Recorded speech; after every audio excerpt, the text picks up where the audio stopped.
At first glance, it sure seems that politically Democrats are on a roll. But are the Democrats' advances as sweeping as many in the media are making it out to be? Following the Supreme Court decision overturning Roe v. Wade, independents and centrists seem to be turning more their way in the polls and at the ballot box. The effort to ban abortion at the ballot box failed badly in Kansas with skyrocketing turnout. And in New York, Democrat Pat Ryan won a special election that had been considered lost by many insiders just weeks before by making abortion rights his main issue. Now, meantime, with gas prices down 24% from their highs in June, and even the president's terrible job approval rating ticking up.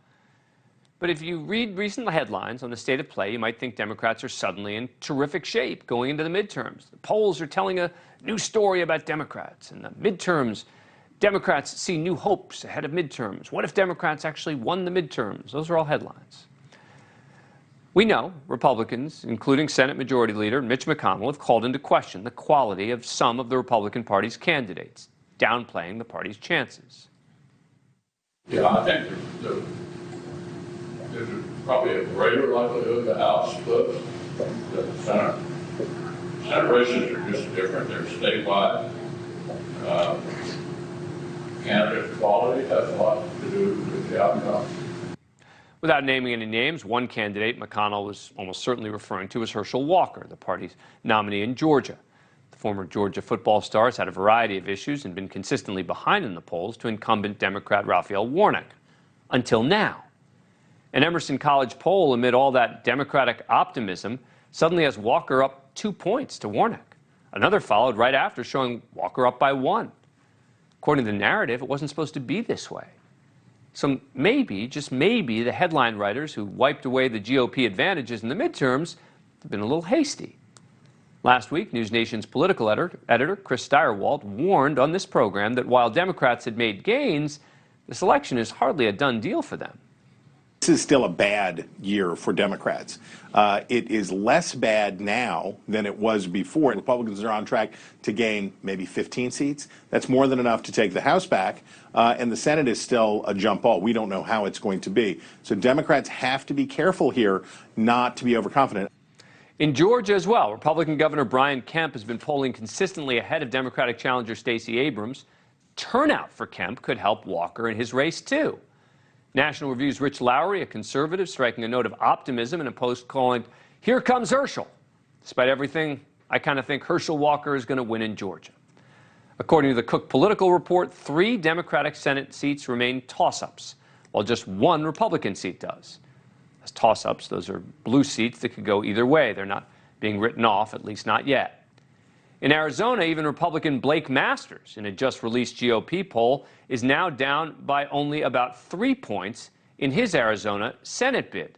That seat is currently being held by Democrat Mark Kelly and has been one that many had presumed was going easily for Kelly. Now, Republicans certainly have some hills to climb. In Pennsylvania, polls show Democrats comfortably ahead for both the Senate and governor. John Fetterman beats Dr. Oz. That's a Democratic pickup. And incumbent Senator Ron Johnson is behind in Wisconsin in multiple polls to Democrat Mandela Barnes.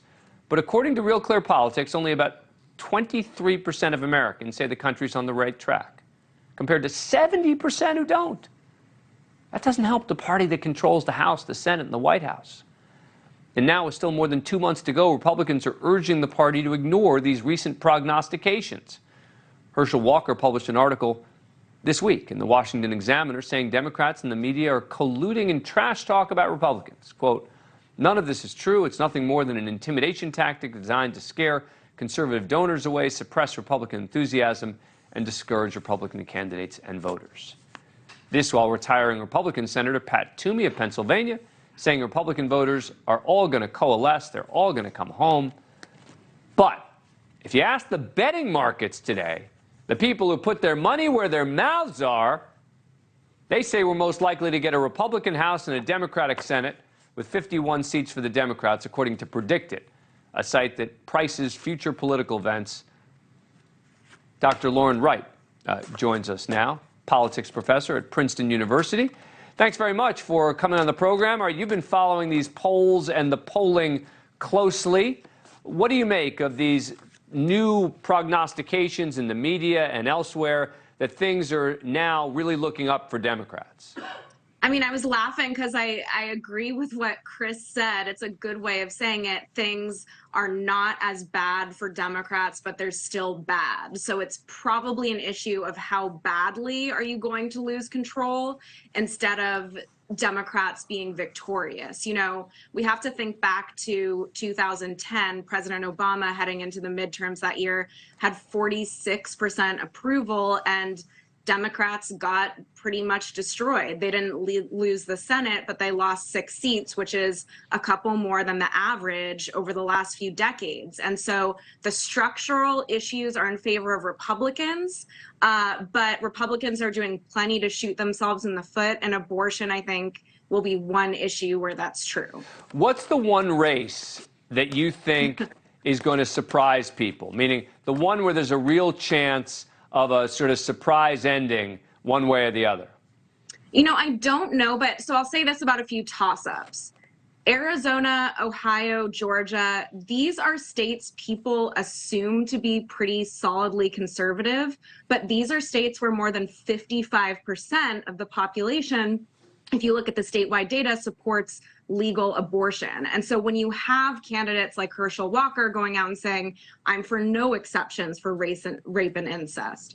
If you look at J.D. Vance, who has made similar arguments. In Arizona, after the Dobbs decision, 9 of 10 of the state's abortion clinics closed. So candidates with extreme views on these issues, extreme meaning toward the ideological ends of the scale, will have trouble in those races. But again, it might just be that they're even more competitive, not that Democrats will take the cake completely. Do we talk too much about abortion in the context of the political outcome? Meaning, is it as dominating an issue? I mean, I get it when Kansas holds an election about abortion, right? People come out and they vote on that single issue.